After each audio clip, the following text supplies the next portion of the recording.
Barbizú, porque vamos a hablar del tema de esterilizaciones forzadas.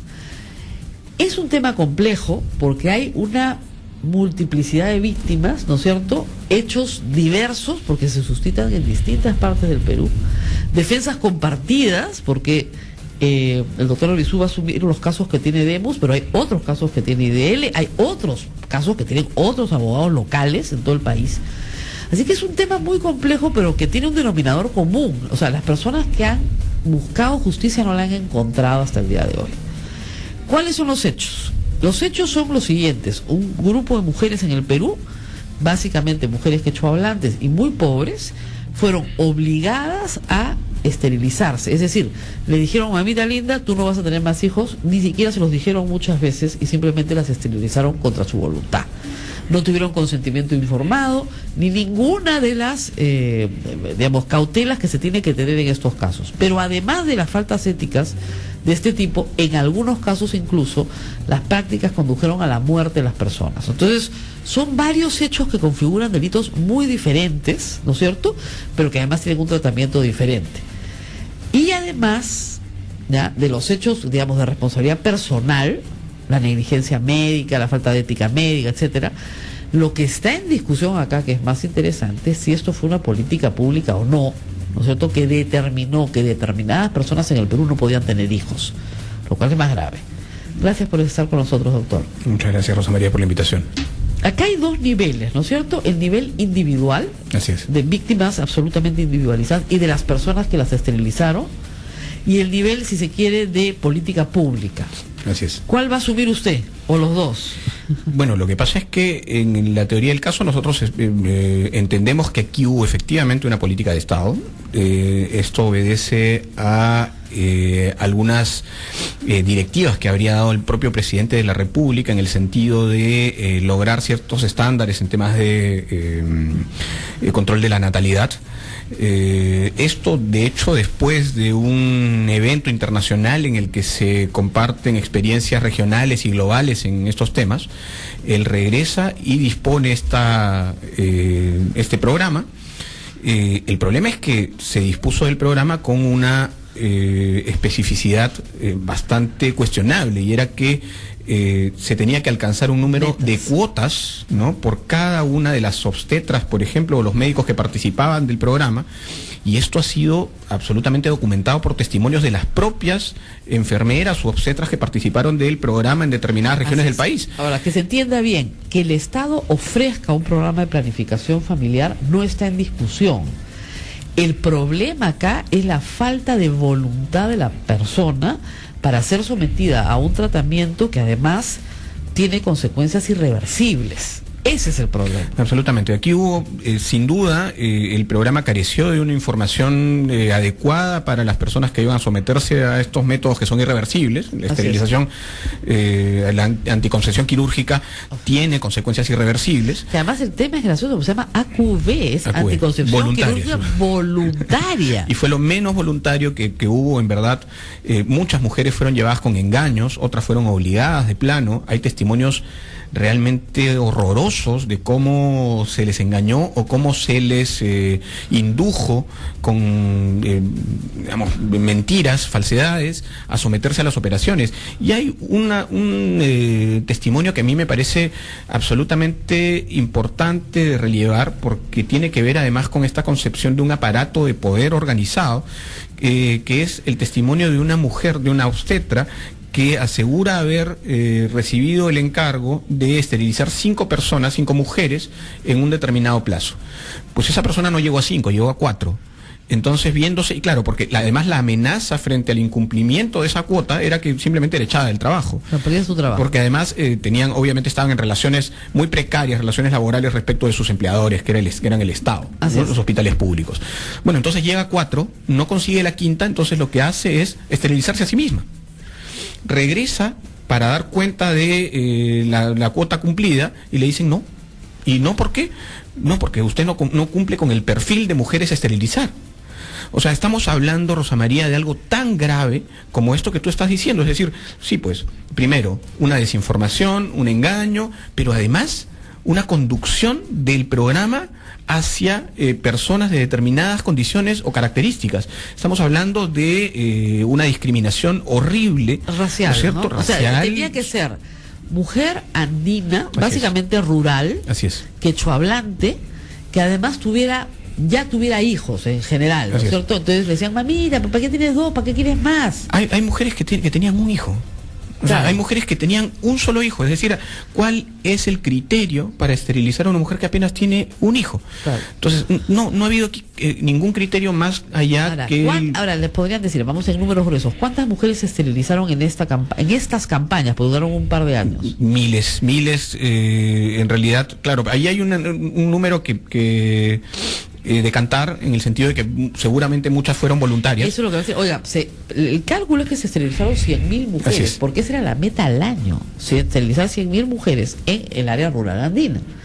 Entonces le dicen, oiga, si de 100.000 hay 20 casos, bueno, ese es justamente el margen de error e intervenciones quirúrgicas. Está dentro de los estándares internacionales. Así es, hay números todavía más grandes, porque se incluye, y esto yo lo he sabido recién, por ejemplo, alguna práctica de esterilizaciones en centros de sanatorios mentales. O sea, mujeres que no tenían ninguna capacidad de decidir, de tomar una decisión, fueron también sometidas al programa, y de esas mujeres nadie se está acordando. Entonces Ahora, eso, doctor, le voy a decir que en general, cuando tienen un curador, a las mujeres que tienen grave daño o alteración de la conciencia, el curador toma la decisión, ¿no? Claro, pero en este caso estamos hablando únicamente de un... para que no sea sometida justamente al abuso, ¿no? Seguro, pero una vez más estamos hablando de un determinado grupo de mujeres, es decir, no están las mujeres, eso no ocurrió en los sanatorios en Lima, por ejemplo. Exactamente. ¿No? Entonces, eso sucede, evidencia una generalidad. Pero con consentimiento del curador. Así es. ¿No? O del tutor, si es menor de edad. Pero en el caso de... Lo que pueden decir, yo estoy tratando de construir correctamente el caso, porque lo que le pueden decir es, fíjese, acá hay un tema de negligencia médica. En el caso de las muertes, eso es negligencia médica. Por lo tanto, los médicos que intervinieron a esas mujeres, hay un caso famosísimo, el de Mamertita Mastanza. Claro. Los médicos que intervinieron a esas mujeres, esos médicos tienen responsabilidad penal por negligencia médica.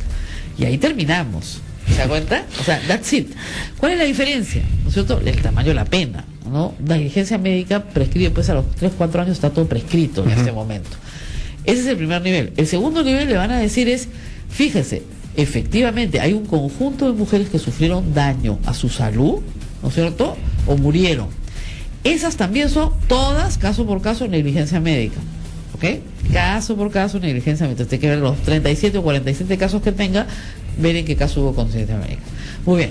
Las que dicen que no tuvieron consecuencias en su salud, pero quedaron esterilizadas contra su voluntad, tienen que probar que fueron contra su voluntad, porque la carga de la prueba está en la mujer. Y el problema es que muchas de ellos firmaron los consentimientos. Y al firmar los consentimientos, esa es prueba plena de que sí dieron su consentimiento. Y que ahora están arrepentidas, que ahora no saben qué explicarle al marido, seguramente, tienen problemas en la familia, pero que ya firmaron. Claro, pero tú sabes que hay vicios de la voluntad. Obviamente. Que pueden estar contenidos, digamos, en esto que llamamos el engaño frente a esa, pero tendría a esa presunta voluntad. Probar el vicio de la voluntad. Es que hay una serie de indicios. Tú sabes que se pueden construir pruebas a partir de una cadena de indicios, en el sentido de que aquí hubo en verdad una política de Estado dirigida específicamente a un grupo social. Pero ahí vamos a ir después. Entonces, si usted primero tiene que probar el vicio de la voluntad, si no prueba el vicio de la voluntad, no podemos seguir construyendo el caso hacia arriba. De primer plano, la licencia médica. Segundo, engaño, estafa, ¿no es cierto? Esterilización mediante engaño. Eso significa vicio de la voluntad. Si no hay vicio de la voluntad, no hay caso para arriba. Y finalmente, en el último estadio, ¿no es cierto? Ahí sí, política de Estado. Entonces, parece que para probar vicio, digamos, para probar negligencia médica va a ser fácil. Para probar vicio de la voluntad va a ser un poquito más difícil, pero para probar la política de Estado digamos, tenemos 14 años en esta discusión y hasta ahora no se puede. Pero, a ver, pero te comento, lo que pasa, lo que ha habido en este caso, son 18 años que esperan estas víctimas justicia, algún tipo de investigación más allá de la investigación preliminar y eventualmente que se halle culpables a los, o responsables a las personas culpables y que paguen una reparación. El tema aquí es que después del 2011 el Estado se comprometió ante la justicia supranacional a investigar y sancionar a los culpables y reparar a las víctimas. Producto de ese compromiso se abrió una nueva investigación preliminar que tuvo por resultado un archivo parcial de las investigaciones por parte de un fiscal provincial. Claro, ese fiscal provincial, exacto, nuevamente a nivel de fiscalía. Ese fiscal provincial, Rosa María, lo que dice es lo siguiente. Dice que efectivamente hay violaciones a los derechos humanos, es decir, está yendo más allá de la negligencia médica, sostiene que hay violaciones a los derechos humanos, pero dice que hay homicidio culposo de los autores materiales, ¿no? Porque no había dolo. Sí, pero que no se puede, ¿sabes lo que dice? En relación al último estadio que tú planteas, que no se puede construir la responsabilidad por autoría mediata en la medida en que no hay una organización militar. Militar, porque dice que la autoría inmediata se construye únicamente en un esquema de jerarquías militares.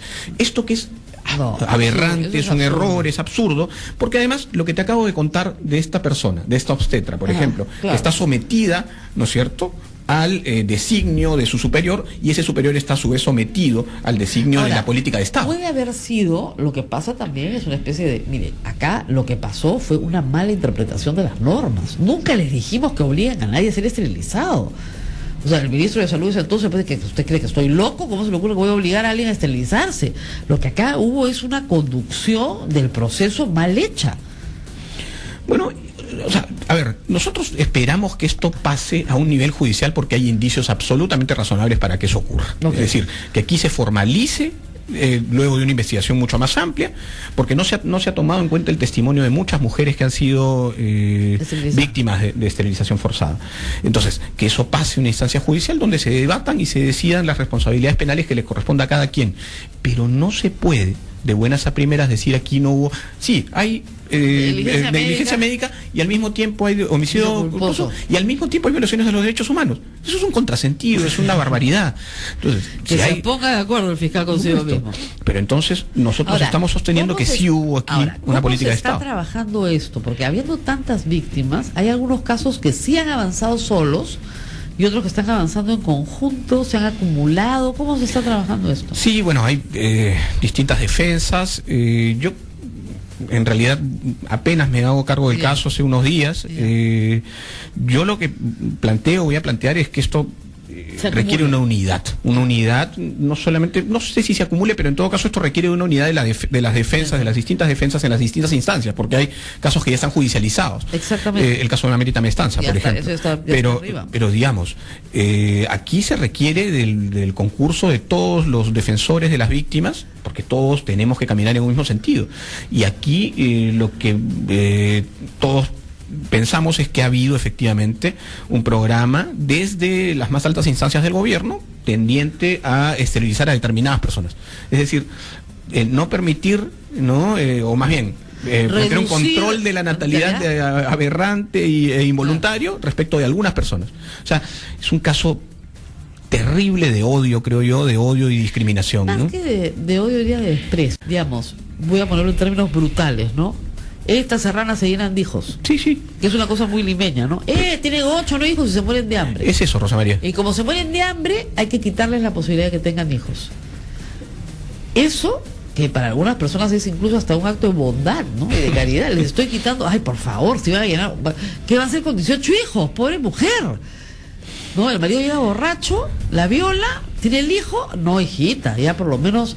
Mario llega borracho y la viola, pues ya no tendré el hijo. Es terrible, ¿no? Porque eso se ha repetido muchísimo. Y yo te aseguro que abrimos los micros y las llamadas van a ser así. Entran en conflicto dos responsabilidades del Estado, si se quiere. Una que es el control de la natalidad correcto a través de por ejemplo, la información en las escuelas, cosas en la que el Estado flaquea desde hace mucho tiempo. Y por otro lado, la solución se plantea en estándares de, bueno, entonces, si no hay eso y si sigue persistiendo el problema, pues entonces lo cortamos de raíz. O sea, ahora, la gran mayoría, eso hay que decirlo, sí fue voluntariamente. De las 100.000, la gran mayoría, y aceptaron los regalos, porque les daban lentejas, les daban arroz. O sea, había incentivos. Pero esa es la misma forma en que se instala pues esta corriente clientelista, ¿no es cierto?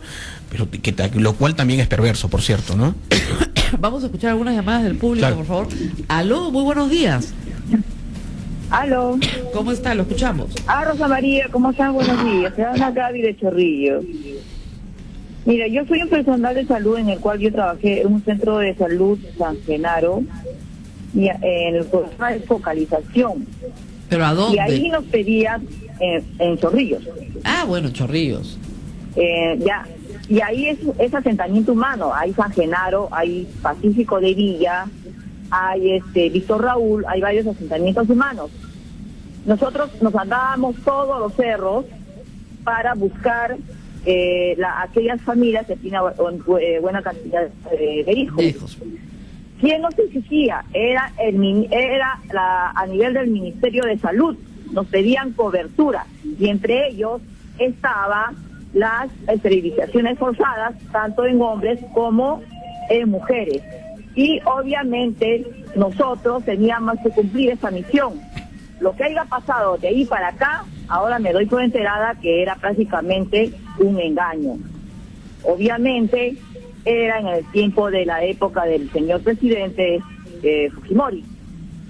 Yo he trabajado 8 años para el programa de focalización y aquel personal que no cumplía con esa misión era sacado, porque nos evaluaban constantemente y a cada rato venía la supervisión a ver qué pacientes habíamos captado. Muchas gracias, doctor. Muy bien, muchas gracias. Bueno, esto era en Chorrillos nomás. Pero claro, pero aquí, o sea, es exactamente el mismo testimonio que se ha recibido de otros. Que captar sí, personas. Tenían cuotas, y si no llegaban a esas cuotas, pues simplemente eran echadas del trabajo, lo cual da cuenta de esta organización, es decir, de esa jerarquía, ¿no es cierto?, claro, que obliga al autor material a cometer eventualmente un delito, ¿no? Claro, lo que pasa es que le dicen, oiga, pero al contrario, lo que está haciendo el Estado es salir a buscar a los pacientes, ¡qué mejor! Pero qué mejor, están saliendo, están buscando a las mujeres con familias numerosas, decirle, hijita, te ofrecemos esto, vente, ¿no? En fin, vamos a ver qué más piensa el público. ¿Aló? Buenos días. ¿Cómo está usted? Sí, buenos días. Buenos días. Dos puntos así precisos nada más.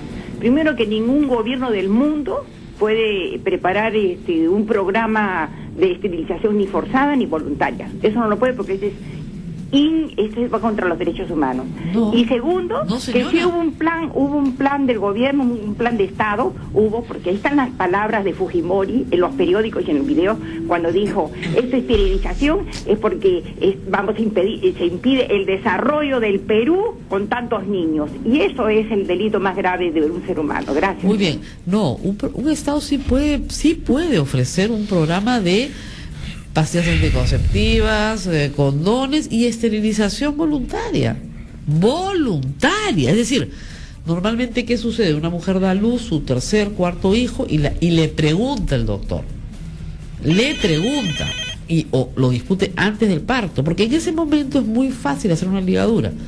Eso es absolutamente una práctica regular en el Perú y se hace en los establecimientos del Estado sin ningún problema. Pero cosas distintas es que tú estés trabajando en el campo, ¿no es cierto? Y que venga una patrulla de médicos y te digan, no, hijita, tú te vienes con nosotros y va a ser bestial y te vamos a poner una vacuna. Así es. ¿No? Te vamos a vacunar contra el tétano. Y mentira, porque vacuna en 8 cuartos, te están llevando otra cosa. Así es, ¿no? Y eso en función de cumplir ciertos requisitos o estándares, ¿no? Así es. ¿Aló? Un plan para que se cumplan los plazos y las personas alcancen justicia. Basta ya de manosear las cosas y no llegar a un acuerdo, a una solución. ¿Cuántos años estamos diciendo lo mismo? Y toda la gente se presenta diciendo que tal lisura, que para... Pero ¿qué hacemos? Nada, absolutamente nada. Y estamos totalmente convencidos de que ha sido una injusticia, un abuso. Pero organizadamente no hacemos nada. No, señora, le agradezco. Sí se hacen muchas cosas. En primer lugar, los testimonios de todas estas mujeres se han recogido, se han llevado a la Corte Interamericana de Derechos Humanos, se ha logrado una sentencia favorable. No, sí se han hecho muchas cosas. Y es más, este tema ¿no es cierto?, le costó la elección a Keiko Fujimori, que no tenía una explicación lógica ni razonable a un asunto que era muy sensible cuando estaba a pocos puntos de diferencia con los de Tumal. O sea, no había posibilidad de que diera una explicación. Sí, eso es verdad, pero lamentablemente también hay que decir que después de 18 años judicialmente no hemos llegado a nada. Judicialmente nada. Y es una pena porque finalmente las víctimas y sus deudos eventualmente siguen esperando justicia desde hace mucho tiempo. Y lo que está pasando ahora, Rosa María, un poco para ir a la actualidad, es que están ocurriendo cosas extrañas a nivel del Ministerio Público, Me ¿no? imagino, esa resolución de la Fiscalía es rarísima. Pues lo que te digo, exacto, te comentaba cuáles han sido la motivación del dictamen, y es lamentable, ¿no? Han apelado ustedes. Por supuesto, se ha elevado actuados, y lo que ha ocurrido es que al elevarse actuados, primero, el fiscal que debía elevar los actuados demora para permitir que no le toque a una fiscal Ibáñez, que era la llamada naturalmente a ser la fiscal superior para revisar la queja, y le toque a otro fiscal. Claro, es que la fiscal Ibáñez creo que es brava. De hecho, yo la conocí en el sistema anticorrupción, y es una fiscal muy rigurosa y muy estricta. Bueno, en fin, le toca a otro fiscal. Entiendo que en esa época Demus presenta una queja formal, y finalmente el doctor Cubas Villanueva, en una reunión informativa en Washington en la Comisión Interamericana de Derechos Humanos, dice no, efectivamente que hay un error, y la fiscal naturalmente es la fiscal Ibáñez. Ella se aboca a la causa, a la queja, y en uno de los considerandos dice, bueno, vamos a emitir un documento al fiscal de la Nación pidiéndole recursos logísticos y humanos, porque no contamos en este momento con eso. ¿Qué le responde el fiscal de la Nación a ese oficio? Bueno, si usted no cuenta con recursos logísticos y humanos, le quitamos la competencia y se la damos a otro fiscal. Y se la dan al fiscal que había previamente intentado conocer el caso. ¿Qué ocurre? ¿Qué le pasa al Le dice además, se va a dedicar en este caso va a tener dedicación exclusiva a este caso. 2 días después le vuelve a notificar al fiscal Ibáñez, el fiscal de la Nación, con una resolución de Fiscalía de la Nación diciéndole no, va a verlo además de todos sus casos. O sea, la justificación para retirarla de la competencia se diluye absolutamente, porque el otro fiscal va a ver también todos los casos, no va a ser a dedicación exclusiva. Esto, que es una barbaridad y que es una violación al principio del juez natural, o del fiscal natural en este caso, está ocurriendo actualmente, ¿no? La fiscal Ibáñez felizmente se ha puesto firme y ha enviado, entiendo yo, una comunicación al fiscal de la Nación diciendo que ella va a preservar la competencia, o que debería preservar la competencia, ¿no? Lógico. Bueno, muy bien. Los tenemos que despedir porque ya viene Juan Carlos Tafur, pero muchísimas gracias a Julio Arbizu por estar aquí con nosotros. Vamos a la pausa y ya regresamos.